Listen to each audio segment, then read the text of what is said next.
Well, David Scanlan is the project manager for the Manitoba Ski Area Restoration Project. David, tell us what that's all about.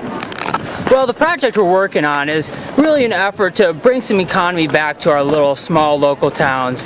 The mountain that we want to redevelop had an old historic ski area from 1940 until 1960, really well loved by all the people on the peninsula. So we really see this as an opportunity to kind of rebuild something that was well loved and bring a little bit of economic activity back to our little communities. And how do you plan to accomplish this?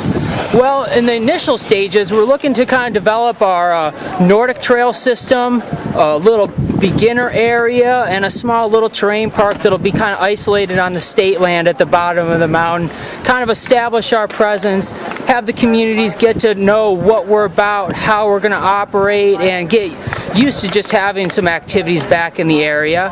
And then in the second stage, we'll look to expand our lifts up to the top of the 3,700 foot mark with a series of 3 surface lifts. So it'll be really low impact, kind of real rootsy style ski experience.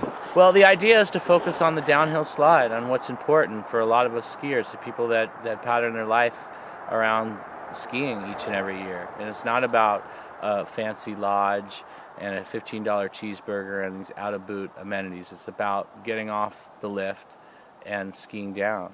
And so here is a perfect example at Manitoba what we're trying to do. You have terrain for all abilities.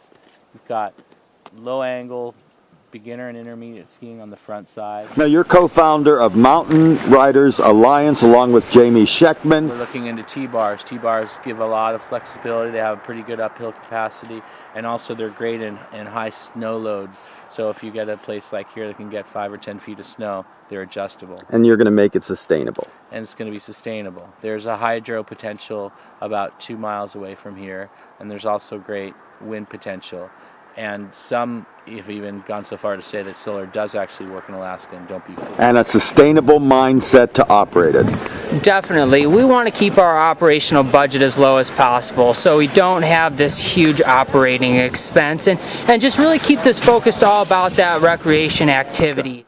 We're trying to show the ski industry that we can create a minimalistic ski area that focuses on the core values of the community, the riders, and the environment. It is for everyone, Jerry, and that's really our goal, is just to bring the mountains back to small town America. And it's been just great working with all these folks, especially Jamie from Mountain Riders Alliance. They really share the passion that I have for developing this kind of ski experience. And in the 1983 Chugash National Plan, this was designated as a ski area. And eventually, Manitoba, with the 3 surface lifts, will access 8,000 to 10,000 skiable acres. Is that not true? That's exactly right, Jerry, and that's the driving force behind developing this particular site. The inbounds area is just great, intermediate advanced ski terrain, really easy to manage on an operational standpoint, and then as soon as you leave that boundary gate, you're stepping into world-class Chugash ski experience that we've all seen in the movies and in the magazines. And it's really going to make it affordable for people to come up here on a vacation and do what they've always dreamed about doing. Access these big classic Chugash lines, and we're talking about a really large quadrant of terrain, 10,000 acres, as you said. It's just mind-blowing the kind of access we're going to be able to open up with this project. Now,